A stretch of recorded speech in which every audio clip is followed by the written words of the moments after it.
All right, that's working. So let me just do a quick recap. Welcome back. I had a technical snafu there, and I wasn't recording. So for those of you who weren't in the room with us live, I have the pleasure of chatting with Charles Dye, who is a renowned audio engineer, mix engineer, and also a filmmaker who's getting into some really interesting things in that arena.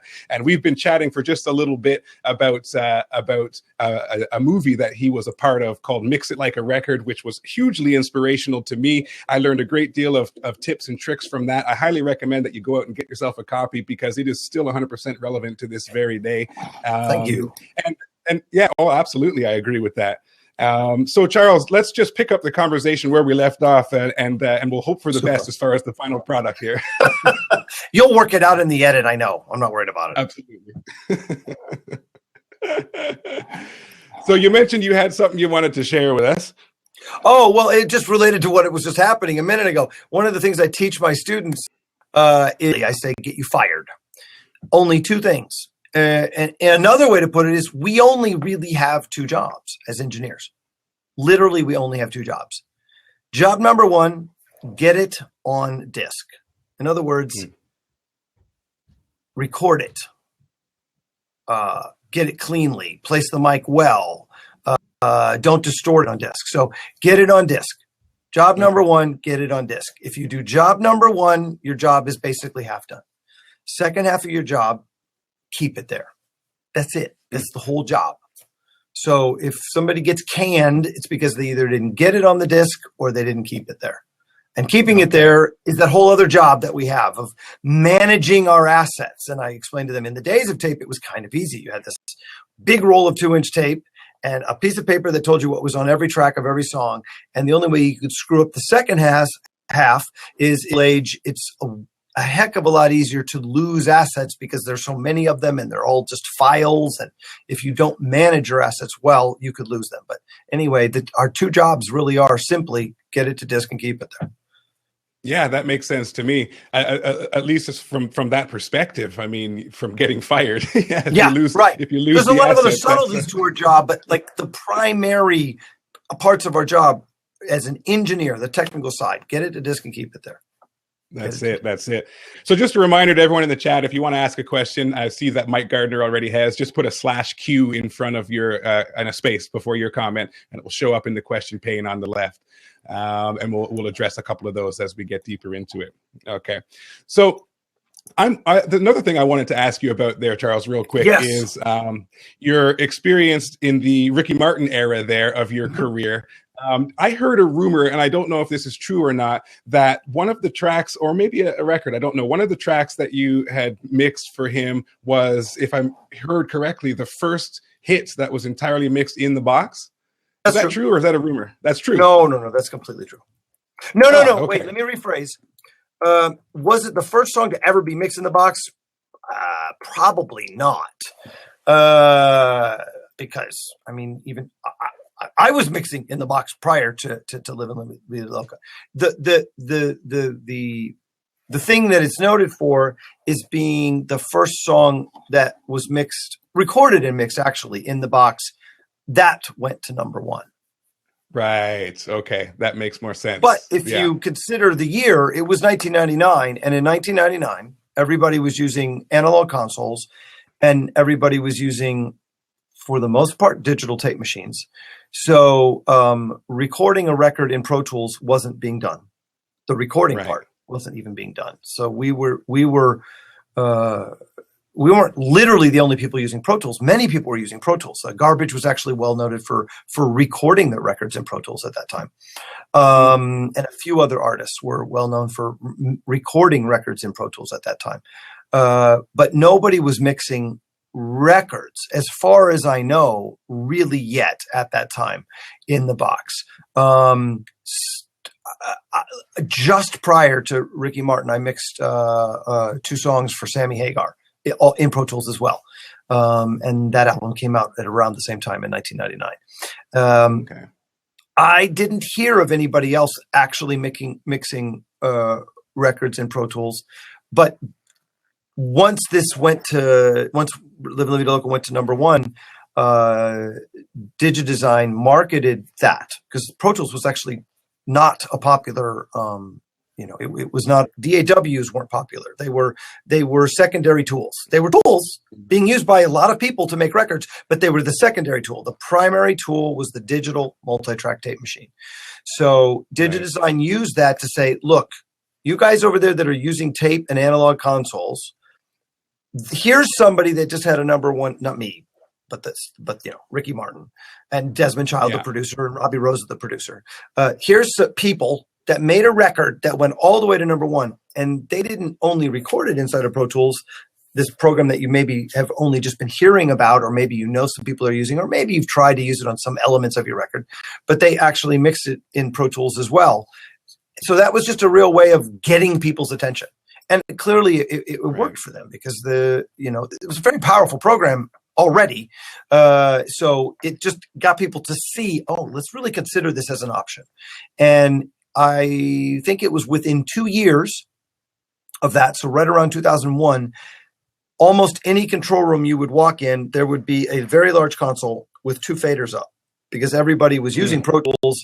And they had already made the shift inside of 24 months of realizing, if we just have our mix coming out of not that they were actually mixing it in Pro Tools, but if we just have our rough mix of the song that we are doing the overdubs on today, is if we keep it inside of Pro Tools and we just bring it up 2 faders on the console, then we can close this song and we can double click on the icon and open up the next song, and we won't have to bring all the faders up. And we won't have to spend that 5-10 minutes to get that rough mix, so we can just do a guitar overdub. Like we save 5-10 minutes every song. So that I'm telling you, it was like 2001 tops 2002. And then at that point, people are like, now only because it's easier, they're balancing things in Pro Tools. And it doesn't take long for people to start throwing plugins on Pro Tools and then going, I'm actually doing a sound with this plugin that I was not actually able to do with anything in this output gear. Let me really consider the possibility over here. So anyway, it obviously got to the point where we are today. Yeah, and I mean it's moved a long way in a fairly short period of time, and because of the speed of the technology, the prices have been driven down. So now any reasonably affluent, I mean regular folk like ourselves. I mean, I live in an apartment and I pay rent. I don't have $1 million in the bank, but I have a home recording studio. And I can do if I know what I'm doing and I have a good vision, I can actually produce great quality music, which is exciting to me. And it's one of the reasons why I started TechViews, is to share my journey and my learning curve and so on and so forth with other people who may be going through the same thing or maybe just a little bit before me. And in some cases, people who are more advanced than me. I think they may just like the way I explain things. Who knows? I don't know. But regardless, I hope that people keep watching TechViews and listen to the podcast, but definitely go and check out Mix It Like a Record, because as I mentioned, it's very relevant and a lot of information packed up in there. Charles, I wanted No, it's from the heart, man. Honestly, like I say, we've only chatted one time before this conversation today, but there's definitely a lot of that's been influential in my learning curve and the work that I do for clients and whatnot. So I appreciate it. Thanks. I'm glad. That's why we made it. That's why John Kagi and I made it. We made it to help people, and I say that literally every time I'm complimented on it. I did it because it didn't exist for me. And I had hoped that others would be able to sort of kind of jump ahead in their mixing. Yes. Yeah. Well, mission accomplished. Did the job. Super. Now, speaking of films, when we were chatting, I didn't actually realize this, but you have made a bit of a pivot in your career and your artistic pursuits from the recording studio into filmmaking. Tell us a little bit about that. Like what inspired that? Was there a lot of crossover there? Were there many years where you were sort of beginning to shift, or was it kind of bingo bango? Like what happened there?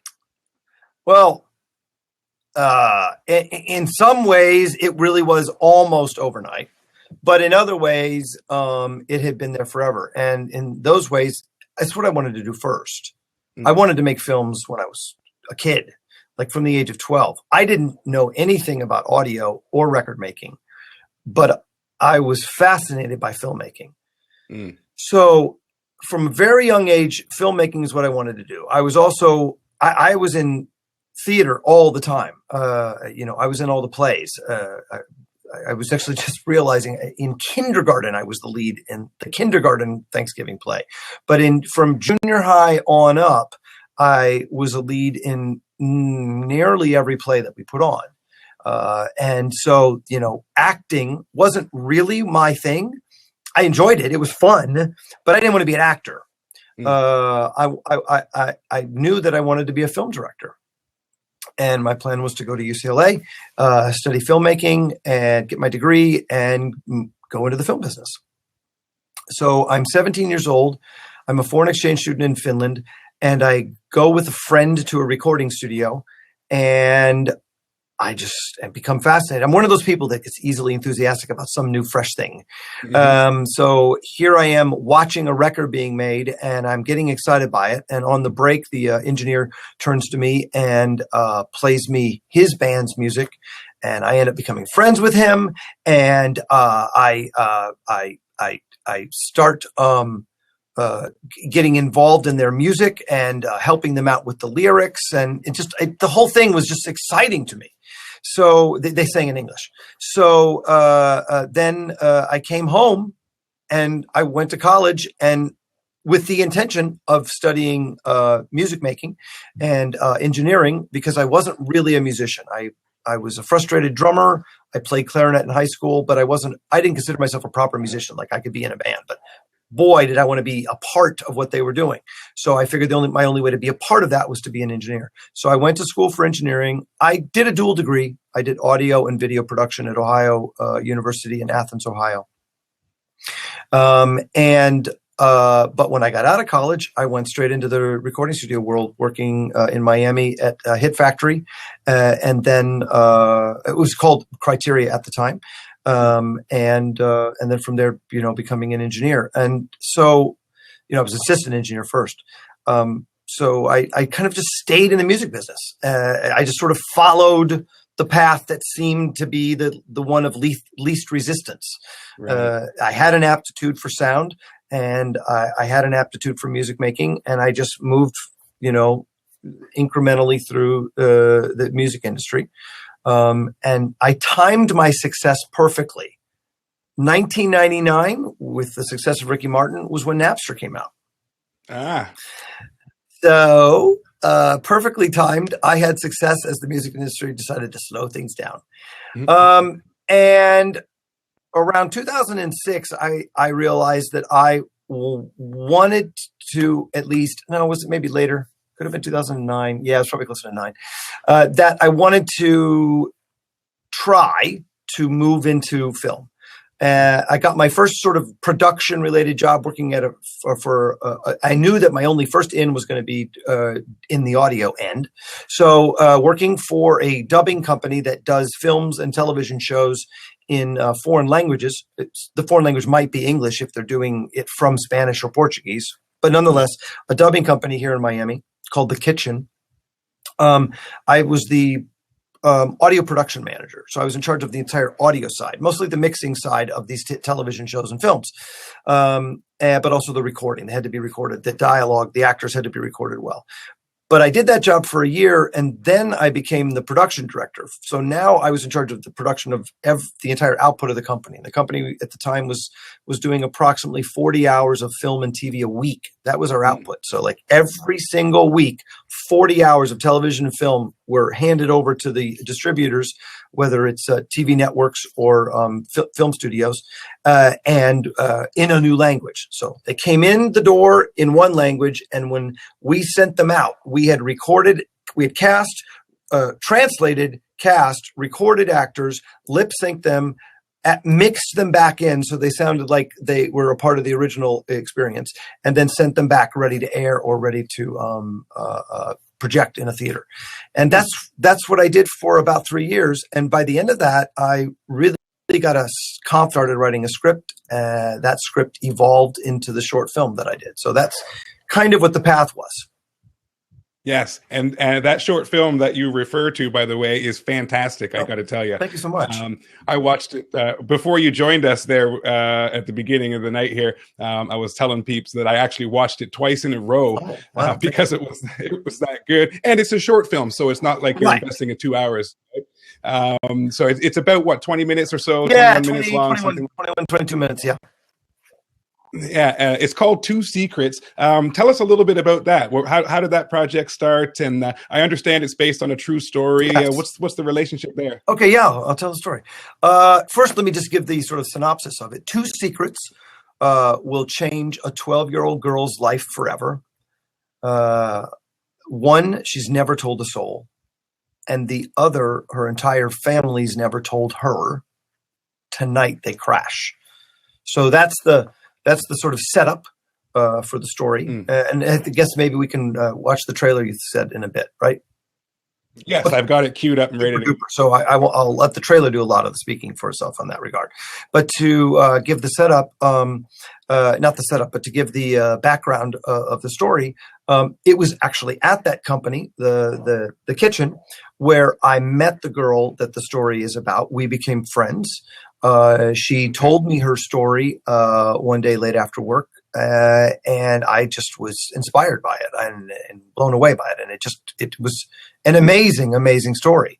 And so I started taking my screen. At the beginning of the class, in that first week, they said, okay, so give us 3 ideas for film scripts that you would like to write. One of them was her story. A fictionalized or a dramatized version of her life story, or at least a small element of her life story. So I presented that along with 2 other ideas. And the professor said, do this one, focus on this one, because it seems like the one that you're really the closest to and that you have the most understanding of, meaning the one that became Two Secrets. So I developed it in the class, really learned a lot about screenwriting from that class, continued working on it after the class, got it into a shape where I could actually start presenting it to people. And from there, it kind of grew into the film that we ended up doing. But that's kind of the story of how I got to know her, and then how it went from knowing her and being inspired by her sharing a story with me into it becoming something that we would turn into a film. Right. Well, I'm glad you did, because it's excellent. Thank you. Let's take a second and have a look at the trailer, Right. And then we'll talk some more about it, because I have some questions for you. Super. Let me see if I can cue this up here, and I'm going to have to turn my speakers on so we have some audio. Okay. Let's see here.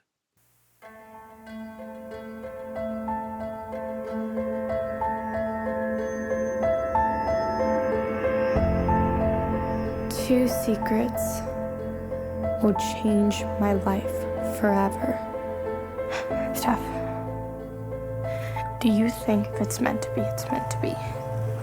One, I've never told a soul.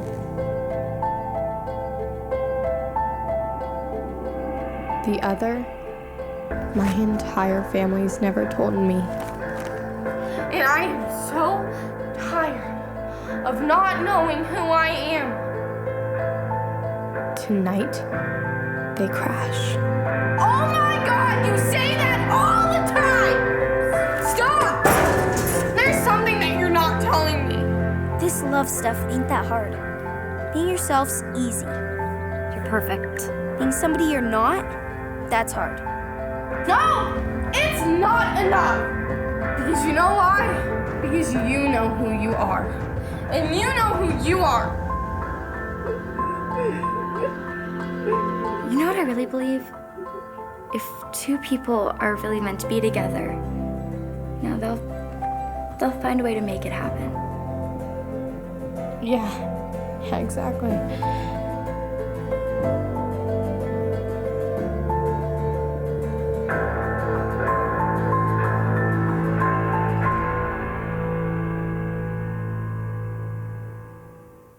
So first thing I noticed is the girl who played the lead role, what's her name? Cassidy, I believe. Yeah. Yes, Cassidy Mack. Fantastic. Dude. Fantastic job. I don't know why we haven't seen her before. Yeah, she did a really good job pulling that off. She plays the character Janie. And yeah, I just wanted She's to mention amazing. that because I was really impressed with her performance. She did a really bang up job. The whole thing was well put together. The cinematography, the cut scenes, the lighting, everything was really well done. Especially working with a young cast too. I know that can sometimes be challenging. Tell us a little bit about how this all came together and what your exact role was in this production. Well, great question. As I said earlier, my aspiration from being a childhood was to direct films. I didn't actually ever imagine I would write films. Directing was the thing that I wanted to do, and so to answer your question, to not drag you into a really long answer, but to my involvement was I was the writer, co-writer, and director of the film. So I always wanted to get to this place and to where I was actually directing a film. And so after writing it to explain how we ended up with a finished film, we took the script and I just started sharing it with people and saying that I wanted to make a film out of this. I always was trying to get feedback from people. So I kept trying to get and meet people who were actual filmmakers, because up until that point, the only people reading it were friends. And friends are awesome and they give really good feedback, but they're not filmmakers, so they can't tell you whether they think it's a good script from the filmmaking standpoint. They can just tell you whether they like the story or not, which is fantastic. And the story improved so greatly by sharing it with my friends and them giving me feedback about parts that either were confusing or unclear or didn't like, etc. But to move it from being on the page to being on the screen required meeting some filmmakers.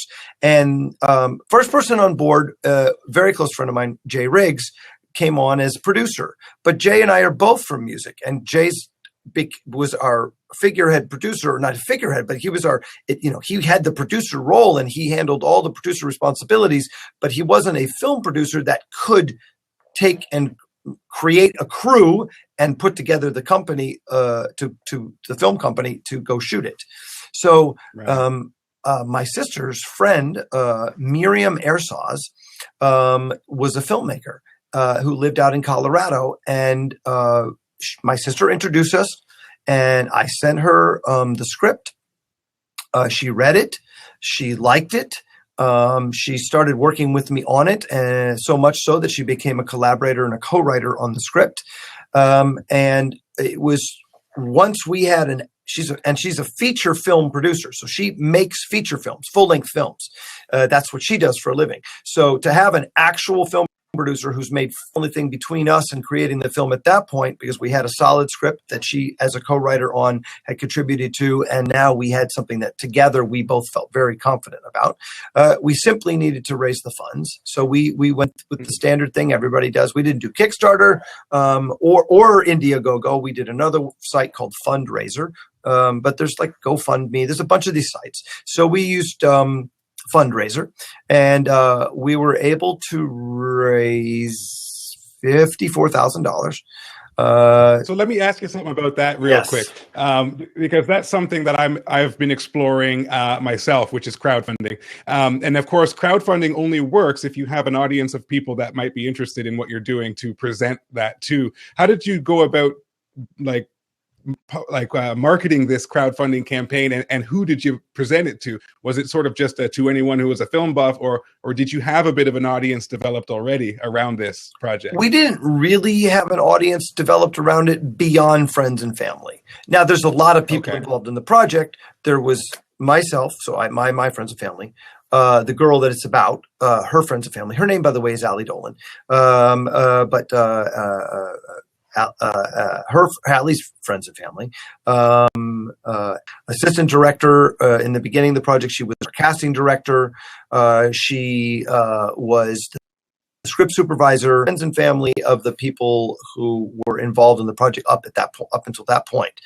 That raised us about $5,000 or $6,000 or $7,000, and we were about to lose our window. We had already cast the film. Cassidy Mack, the amazing actress that you all saw in the trailer there, and who Des has seen in the film, who just kills it in the film. She was cast as the role of Janie. Janie is 12 years old, and we were planning on shooting the film and already had the crew set up to do it in Colorado. We already had our DP. He was in Colorado. Miriam was in Colorado. So we were planning on shooting in Colorado. And this was the end of October. We had maybe 2 weeks left. If it didn't happen in 2 weeks, might not really be able to be a 12-year-old anymore. You know, she's not 12. Say again, Charles. If it didn't happen in 2 weeks, you froze up again there for a second. If it didn't happen in 2 weeks, we probably would have maybe lost our cast or part of our cast, because by the time we finally got back around, or our location, by the time we got back around to having a place that we could actually shoot without snow on the ground, because snow's not a part of the story. Snow on the ground would actually not work for the story. It wouldn't quite work. It would look. Right. We have too many outdoor scenes that need to take place in a place where you see the sun and you see the grass and you see people walking around in baseball outfits and kids playing in the mud. Snow meant we wouldn't have been able to shoot any of that. So, and that's half the movie. So we had a real chance of maybe almost losing the movie, and we were shy by some $43,000. So it was starting to feel like it just wasn't going to happen, and we'll just, we'll wait until next year, and we might have to recast and all of that. So it was, it was what it was going to be, and there's nothing we could do about it. And then one person came through, actually two people came through and contributed the entire needed amount. Wow. So that's how we did it. So I have no magic advice. I can tell you the generic advice that you can Google, which is you need to go onto Facebook and say, hey, everybody, I'm having a Kickstarter campaign. Would you please consider contributing? Because you'll raise $7 or $12 or $200. Right? You will not raise tens of thousands of dollars without individually requesting your friends to do it. And and that's what separates most people. Which, by the way, we didn't really do much of that either. That's why we only got up to about $7,000. The people who raise tens of thousands of dollars on there, the standard advice is, and I can now say from kind of having not done it, that's got to be the way to go. It's just most people don't really feel comfortable asking their friends. It's one thing to kind of put a post on Facebook and say, hey, everybody, if you'd like, maybe, but it's a whole nother thing to write an email to somebody and ask that one specific person to give you $50 or $100, and then write that email over and over again, hundreds of times. That's harder. Yeah. And then send it repeatedly until they finally pay. It's just like people aren't comfortable doing that. The ones who've raised tens of thousands of dollars, they did it. That's what they did.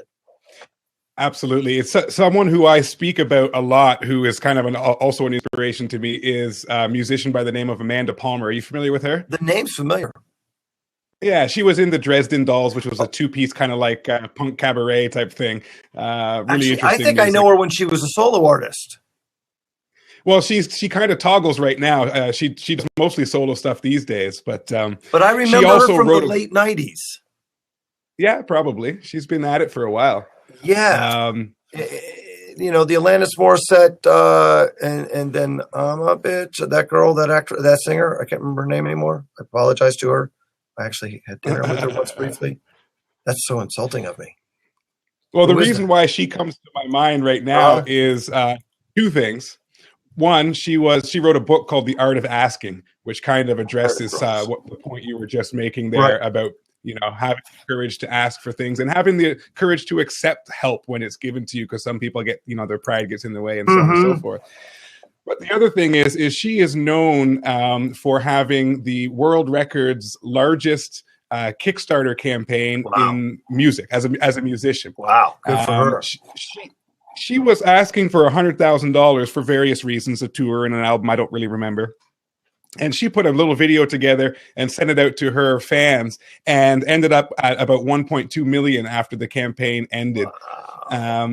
And the thing that I take away from that is, and this is the thing that a lot of people I think forget about when they do a Indiegogo or a Kickstarter, is that you have to already have a loyal audience of people who want to support you. And then when you present an offer like that, you're going to have a much better chance of success. And that was proven with Amanda and a number of other people, I'm sure, who have had success that way. And so one of the things we talk about at Tech Muse is a thing that I call the artist promotion blueprint, which is about developing that audience, especially with the tools that we have online these days, and then nurturing that audience and giving value over and over and over to that audience, so that when the time comes around when you do have a new record out or a Kickstarter campaign on the go, you stand a good chance of having a nice sizable audience of people that may be interested in contributing and helping, support your endeavors. That's a bit of an aside, but I figured it was relevant. But anyone who doesn't know Amanda Palmer, check her out. I'm a huge Amanda Palmer fan, and get this, I don't even like her music that much. So that tells you something right there. She's an interesting person. That's cool. And by the way, I just want to be on the record that Meredith Brooks was the artist I was talking about a few minutes ago. Yes, I remember that name as well. I loved that song, man. It was fantastic. She's great. I love her. Absolutely. For those of you who are just joining us, we a few moments ago watched the trailer for Charles' new movie called Two Secrets. I'm just going to repost that link in the chat there so you guys can check it out at your leisure in full quality on Vimeo there. So that is now in the chat. Okay. We got a couple of questions. I see, yeah. On the left there. Let's just peg those off real quick and see. Let me just see if I can figure out where the scroll bar is. Unfortunately, my Chrome browser isn't giving me a scroll bar over there. Totally. So Mike's asking about a little bit of a technical question here about a shotgun mic that you might recommend for recording on set with a boom pole and or field recording Foley. It looks like he's getting into an indie film crew and will be recording with a portable device, the H4n from Zoom. I know it very well. So I have do you have any thoughts on that? No. I have some bad news for the audience. Look, it's an obvious assumption that someone would make. So I totally understand this. When I told people I was getting to film, oh, you're doing sound for film? No. Oh, you're doing scoring? No. In fact, if you take a look at the credits on the film, I had nothing to do with the sound of this film whatsoever. We had a sound guy on set who was in charge of the film, John Kessler. We had an audio production manager, supervisor, Brad Strickland, a mixer, Oscar Amador was our mixer. We had a Foley guy. We had every audio job covered, but I did not want to do any of those audio jobs. Emphatically, I did not want to do any of those audio jobs, not because I couldn't. I teach post-production, not because I don't know anything about post-production. I was running a post-production department, but I cannot be the director if I'm paying attention to the trees. I cannot see the forest as the director needs to if I'm thinking about that sound effect EQ reverb thing. No, I have to hear the big picture, and you can't hear the big picture when you're focused on the little trees. So there's that. I apologize, Mike Gardner, by the way. There's that. And then there's this. You probably know very well about gear lust. I'm a recovering gear luster. As an engineer, my approach to building my skills was most likely similar to yours and maybe many of the people listening. I would learn everything I could about the technical equipment, about the gear itself. I would read as much as I could about, technical things and using things in technical ways, and build up my skills and build up my vocabulary and just build up all the tools that I knew how to use. That was completely my approach as an engineer. I see, as I'm moving into a different industry, that also exists in the film industry. So you can be all about the software, and you can be all about the cameras, and you can be all about, you can be one of those, you can be the exact person I was in engineering and in music in film. but it's Right. consuming. It consumes you. My hunger to want to know all about audio gear was consuming. And one thing I recognized, at least about me and probably about all of us, is that we have a finite amount of both of resources, period, but emotional resources that we can invest into something, investing into learning and having a passion about something. So I have intentionally ignored all of that in film. I can say that I don't care, but I don't mean to be cavalier. So when I say I really don't care, I don't mean it in a cavalier way. What I really am trying to say is I intentionally am attempting to not know about that stuff because I can so easily get sucked into it because I love the nuts and bolts of technical things. I love it. I totally love it. And I find it really intriguing and so forth.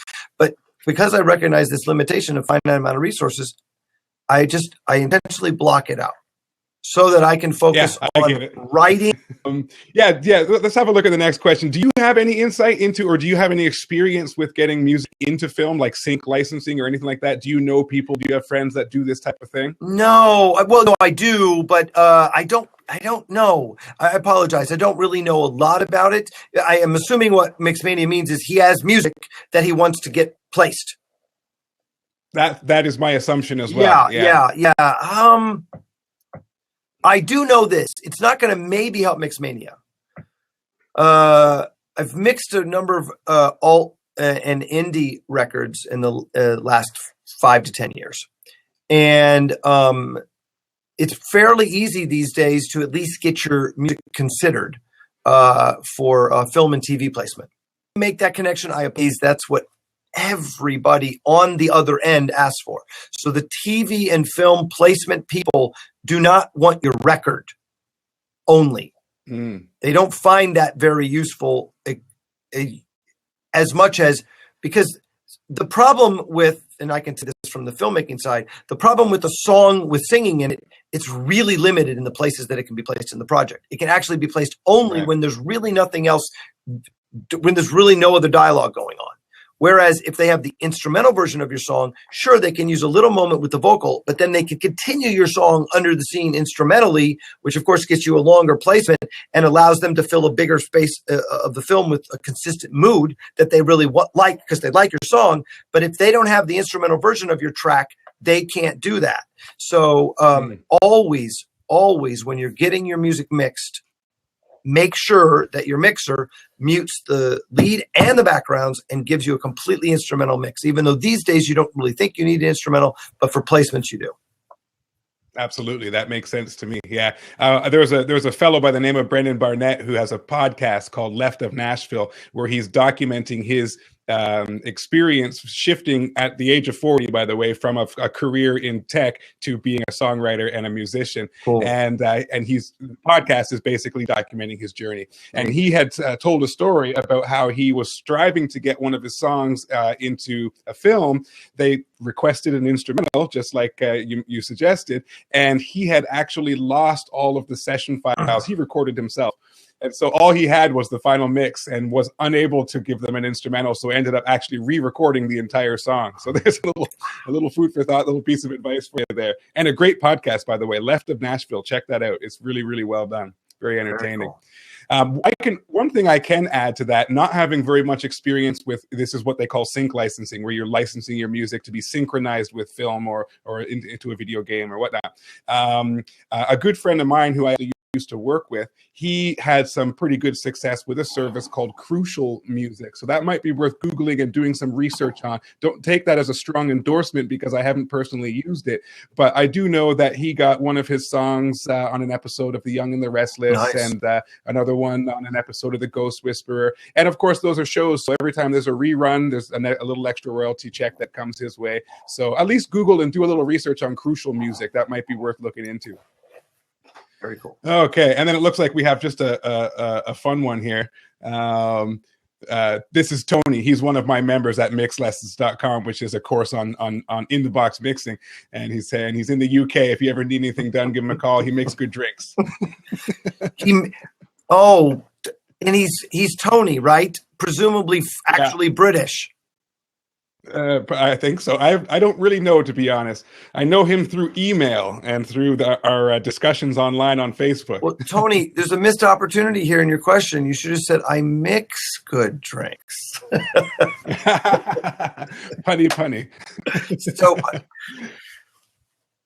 all right. If anyone has any questions, by the way, put a /Q and a space before your question, and it will show up in the question panel on the left. And Charles, I also want to be respectful of your time. We've been chatting for about an hour here. I'm going to actually open up the seat as well. If anyone wants to jump in and say hello, that's another cool feature on Blab, is people who are viewing, once I do unlock the seat, can actually claim it and jump on with us and say hey. So that's kind of cool. If anyone wants to do that, feel free. Otherwise, a couple of things just to sort of start to trail this off a little bit, Charles, is if you were to leave us with a couple of parting pieces of advice on two topics. One topic on developing one's skills as a home studio enthusiast, be that recording and tracking or mixing or whatnot. Just any general food for thought that you think might be helpful to someone who might be in that position, which I know is a large part of my audience and myself, of course, as well.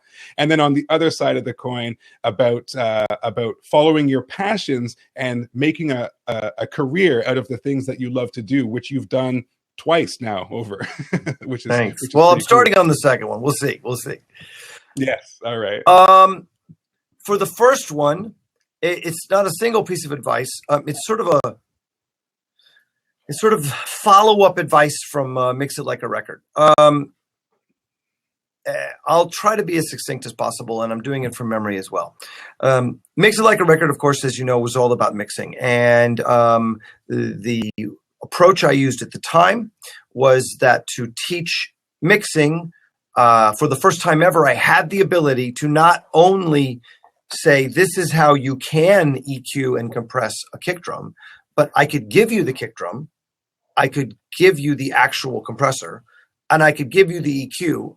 Then you could play with it. I could explain why I did what I did. Then you could bypass it and try it and do different settings and experiment with it to see if doing that or something similar to that or doing something completely different from that, but with the same kick drum, would allow you to learn about kick drum sounds on down the line. So that was my approach because Pro Tools existed. In other words, I felt that the existence of Pro Tools enabled me to teach mixing in a way that it had never been taught before, because prior to that, you just had a book with words. There were no examples that you could show. It wasn't really possible. Right. Pro Tools enabled the teaching of mixing, but it was limiting. That approach, I knew it from the beginning. It was a limitation I accepted, but I realized, okay, so here's what I can do. I can teach you how to mix a modern rock song, basically really similar to this. And that's what I did. In fact, I taught how to mix a modern rock song really similar to this. And a number of people bought it and went out and emulated it. I don't want to get the guy's name wrong, but I believe his name is Gavin Monahan out of the UK, and he bought it. And Gavin went on to produce, he bought Mix It Like a Record, and Gavin went on to produce and mix The Editors, a pretty successful European act. And if you listen to The Editors, the sounds that he's doing kind of fit right in with the band L that was featured on Mix It Like a Record. Kind of crunchy drums and edgy bass, and just he kind of went for a similar sound. Another producer did the same thing with the band Elbow, and he's a member of Elbow, and I'm really apologizing that I'm forgetting his name right now. But he was the producer and also the mixer of their albums. Don't not sound anything like the stuff that I did. But the point that I was trying to make is that it was limiting, very limiting. Right.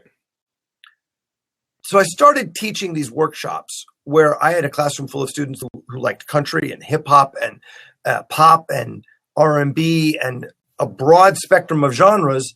And I was trying to find a way to them using the same technique. And I knew, again, it was limited. And I said to myself, I've got to figure out a way to teach mixing, if there's a way, to teach mixing that's more generalized. I could talk on the subject of what I'm going to say for an hour, but I'll try to keep it very concise. There are 4 bullet points that I like to make that address something that I was looking for. The whole process of teaching mixing for me has always been come from this place where I will be mixing and I will ask myself questions about why am I doing this, and then take notes. So with Mix It Like a Record, that's what I was doing. That's how I came up with that entire curriculum, was just me mixing and constantly asking myself, why am I doing what I'm doing? Mm-hmm. But again, that was limiting because it only enabled me to teach, here's how to mix this song, basically, or a song similar to it. So I started to say to myself, is there a common question that I'm asking myself, no matter what the fader is, or no matter what I'm trying to do? So I ended up with sort of 4 principles that are easily applicable or are totally applicable to any style of mixing, in my opinion. Okay. I'm going to be I don't have them written down, so I have to make sure I don't forget all of them. But the first one is, when I'm bringing up the fader, I'm asking myself, what do I want it to be? Low end, and it's supposed to be the downbeat pulse, and it's supposed to have some attack. There's a lot of other stuff on that kick drum track, on the live drum track, on live drums, that aren't that. So that's why we pull out the low mids. That's why we boost the lows. That's why we boost the upper mids. That's why we tend to take out, some of us tend to roll off the top end, maybe above 10K or 8K. We compress it, bring out the attack. A of the kick is that low end part around 80 or 60 or whatever your kick drum happens to be centered on. And once we're done compressing it and EQing it, we might have a fairly good sounding kick, but if we just play the track, in between the kick, we have hi-hat and snare. And the question was, what do I want this track to be? Kick drum. So we apply a noise gate to lessen. I believe in kick drum noise gates that are like set at 80 dB. I generally set mine at something more like 20, so I still hear some bleed intentionally. But anyway, I'm making this more a kick drum than anything else. So I use that rule everywhere on all the tracks, but that still seems a little oversimplified. So let me clarify it in different ways. If you've ever tried, I know you have, Des, if you've ever tried to make an acoustic guitar sound good in a full production, your first experience was probably the same as everybody else's. Hey, there's a whole lot of farting going on this acoustic guitar track that is just low-end garbage that's completely in the way of everything. I wanted to be going ding ding ding, but I've got brum brum brum. Okay, so everything below 200 goes away. So basically, I asked this question: what do I want it? What kind of a sister question to that? So the second principle is, what can I do without? What don't I need? Okay, got it. So principle number 2. Is what can I do without? And some examples of what can I do without are, again, the acoustic guitar has low end on it that we don't need. Pianos invariably will have some low end on them in a full production that you don't need. Synth pads in a full production will almost always have low end on them that you don't need. Where all this low end on the keyboards is coming from is because keyboard players have 10 fingers, including these 2 fingers over here, which will always be playing the bass line. Like, down here, we got the bass line, but you're doing it on a song that already has a bass player. So it's not to say that the keyboard player should stop playing the bass line. It's that the fundamental of the bass line can be taken out with EQ, with a high pass filter. So the harmonics of what they're doing will color and enhance what the bass player is doing, but they won't get in the way of the actual bass player's solid, punchy low end and turn it into something that's fuzzy. So what can I do with that? Basically, I put a high pass filter on every single channel, including kick and bass. Now, my high pass filter on the rest of the channels is generally starting at 80 or 100, but on some things could go as high as 400. I've rolled off electric guitar tracks up to 400. I've rolled off pads up to 400. Not common on an electric guitar, but synth pads for sure. I've rolled off up to 400. So rolling off low end really cleans up and adds clarity to the remaining instruments that are down there, which really below 100 hertz should only be 2 channels of your entire mix: your kick drum and your bass. And then, as I said, I even roll off the low end on them. And what I meant by that was I can roll off a kick drum at 20 hertz, and that actually makes a difference, or 30 hertz, and that also actually makes a difference, because really 20 and 30 hertz are more like pulsy energy and not so much musical notes. And they can actually rob the punchiness of that 80 hertz or 60 hertz in a kick drum or bass. So that makes sense. Yeah, so experiment with rolling off those. Some examples of frequencies on the top end. I have found that electric guitars often have stuff above 10K that I just don't need or want in my mix. So again, what can I do without? What can I take away? So both of these techniques are creating space by emphasizing the things that I do want on an instrument, by asking myself, what is this instrument supposed to be contributing? By taking away the things that I don't need, I'm now starting to create room between the instruments. The next 2 points, and these are all very interrelated, are focusing. So third point is focusing. Now, we've really actually already been talking about focusing. Focusing is that thing where I turn and have in the record. So where you turn an instrument, you froze up and then again for a second there. Focusing is taking a broad spectrum instrument like an acoustic guitar, for example, and finding a frequency in the upper mids, like something between 1K and 4K, where there's a sweet spot where that particular acoustic guitar performance just sings, and emphasizing that a little bit, and then taking out the lows that don't need to be there below 100, recontouring the low mids in a way that are just perfect for that particular guitar part, and maybe taking out unnecessary top end frequencies. I find that this idea of focusing is where you're basically taking the instrument from the sound that got recorded, which was nothing wrong with that sound. It was probably a great recording, but that sound was recorded without understanding the large context of how it was going to fit into the mix. Because at the time when it was recorded, half the instruments hadn't been recorded yet. Now, as a mixer, it's your job to give everybody its place. And I find the way that I can make everything be heard is by finding places for everything where they all fit without there just being this big wall of everybody. And instead, it's the sounds are everybody's got a place, and I can only achieve that by focusing them. So that's focusing, the principle of focus. That makes sense. And then the last principle is contrast, heightening contrast. These terms, especially focusing and contrast, are terms that I only in kind of analyzing my own vocabulary or choice of these words, I realize are kind of like photography terms.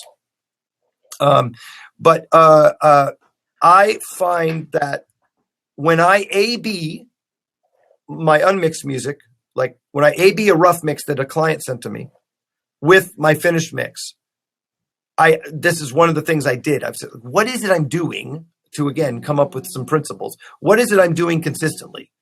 Excuse me, I'll not answer that, but just move it so it doesn't vibrate. My phone was ringing.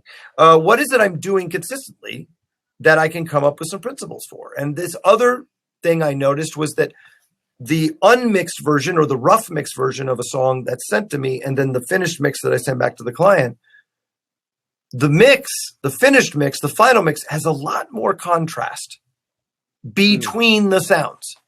Like there's more distinction. They're the exact same source sounds, but like this guitar doesn't sound so blended in with that keyboard, and so blended in with the bass, and so blended in with the drums.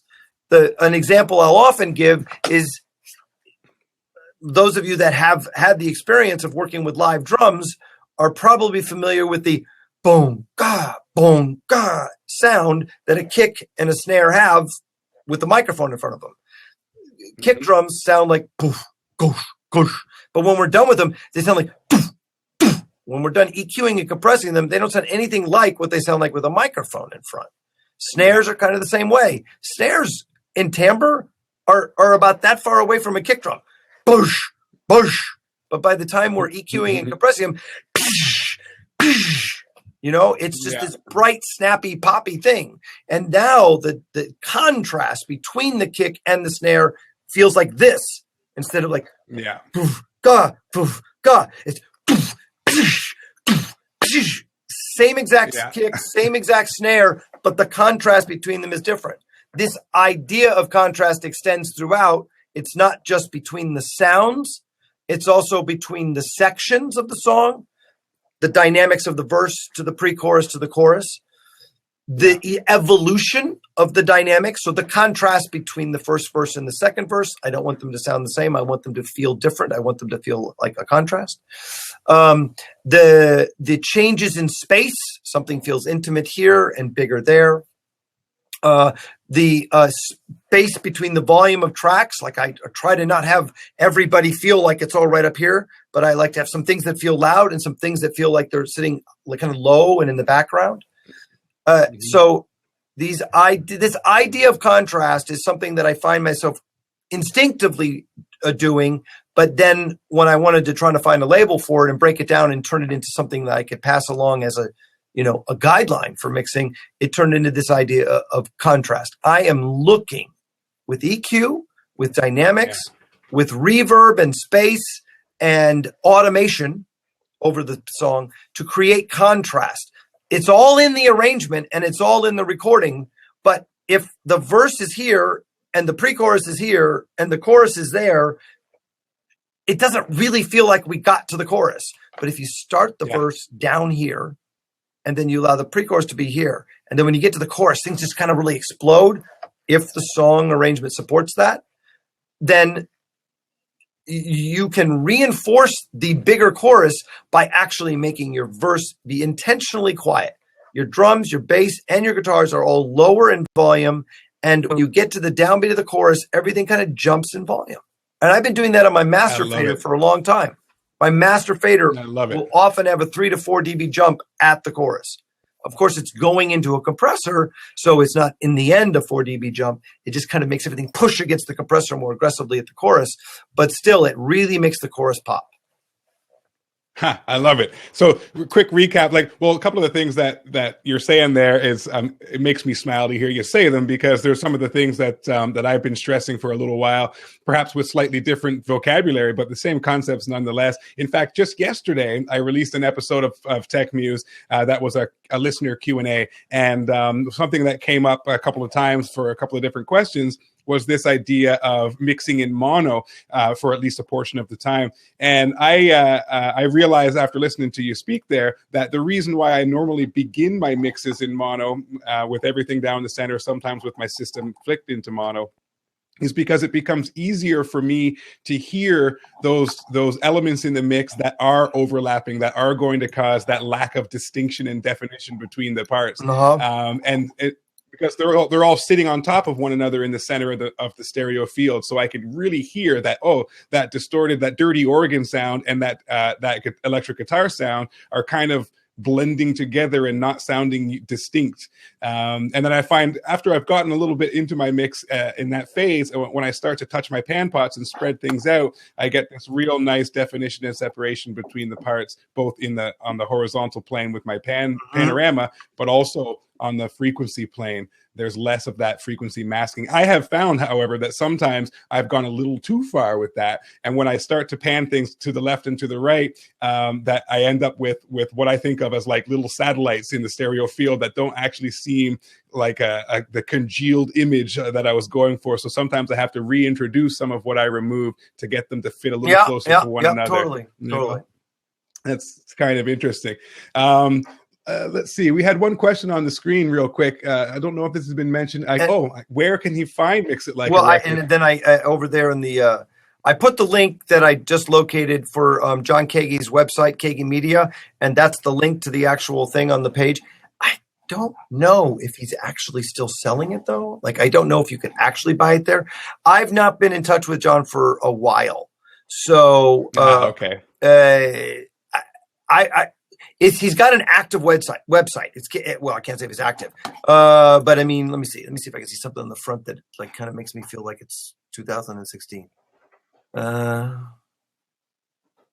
Yeah, sorry, I really can't tell.